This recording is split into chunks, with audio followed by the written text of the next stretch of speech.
I don't even know exactly when it began.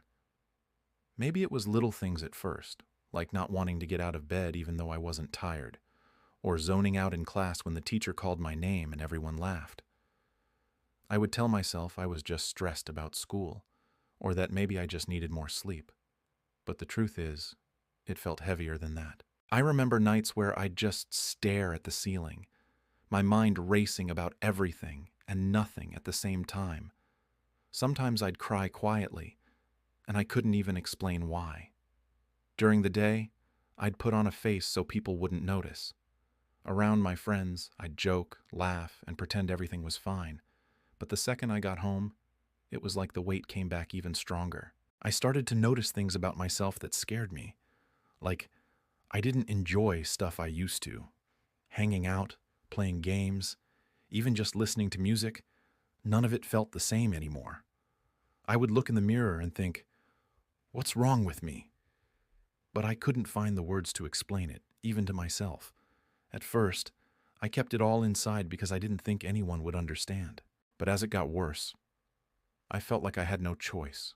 So one evening, when things were really bad, I finally decided to tell my parents what was going on. My heart was racing, and I remember thinking, maybe if I just explain how heavy it feels inside, they'll finally see me. When I finally told my parents, I was nervous but also kind of relieved. I thought, okay, at least now they'll know. Maybe they can help me. I remember sitting at the dining table after dinner and blurting it out. Mom, Dad, I think something's wrong. I don't feel like myself. I feel really down, and it won't go away. At first, they just stared at me, and then my dad kind of chuckled and said, "You're just overthinking. Everyone gets stressed. You're young, you'll be fine." My mom added, "Maybe you just need to focus more on your schoolwork and stop spending so much time on your phone." I sat there, frozen, because that wasn't what I meant at all. I wasn't just stressed about homework, and I wasn't sad because of social media. It was deeper than that. So I tried again. No, it's not like that. I wake up feeling heavy. I can't sleep. I can't focus. It feels like I'm drowning. But instead of listening, they got frustrated. My mom said, "When I was your age, I didn't have time to sit around and feel sad. You have food. You have clothes. You're lucky. Stop being dramatic." My dad nodded and said, "It's just a phase. You'll grow out of it." That moment hurt more than I expected. I had built up so much courage to finally open up, and it felt like they just brushed me off. I went back to my room feeling smaller than ever, like my feelings didn't even count. That night, I cried into my pillow, and I told myself, if even my own parents don't understand me, then maybe no one ever will. After that night with my parents, things didn't get better. If anything, they got worse. I stopped trying to talk to them about how I felt because I already knew what they'd say. You were fine. Stop overthinking. So I just carried everything on my own. At school, my grades started slipping. Teachers noticed I wasn't paying attention, but I didn't care anymore. Friends would text me to hang out and I'd make up excuses. I didn't want to be around anyone. I just wanted to hide in my room and not have to explain why I felt so empty all the time. One day it all sort of crashed. I was in class and out of nowhere, my chest got really tight. I couldn't breathe properly and I thought I was going to faint. I rushed out to the bathroom and I just sat there shaking.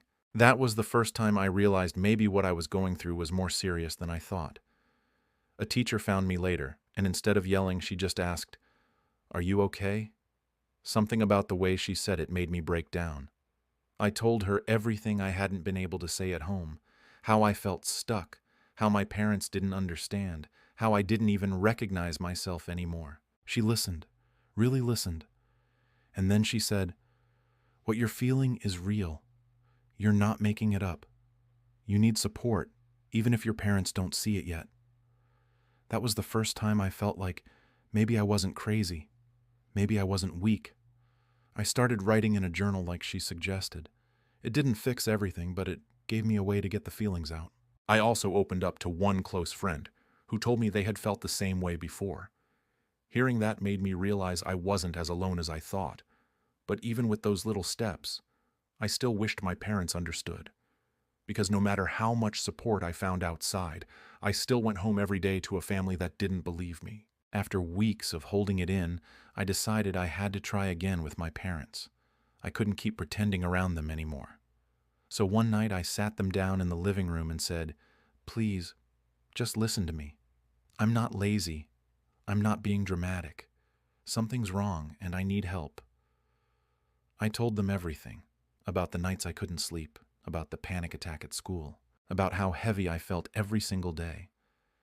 I even showed them articles on mental health, hoping maybe if they saw it in black and white, they'd finally believe me. But instead, my dad sighed and said, "Stop embarrassing yourself. You're stronger than this." My mom shook her head and muttered, "You're just looking for attention.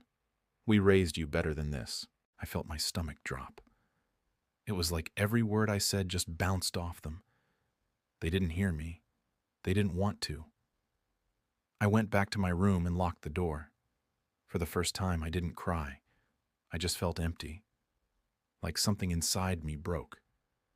Because if even the people who are supposed to love me the most couldn't understand, then maybe no one ever would. And that's where I'm at now. Still showing up to school, still putting on a mask around friends, but inside, I feel like I'm fading. And the hardest part is knowing that the people I needed most to see me never really did.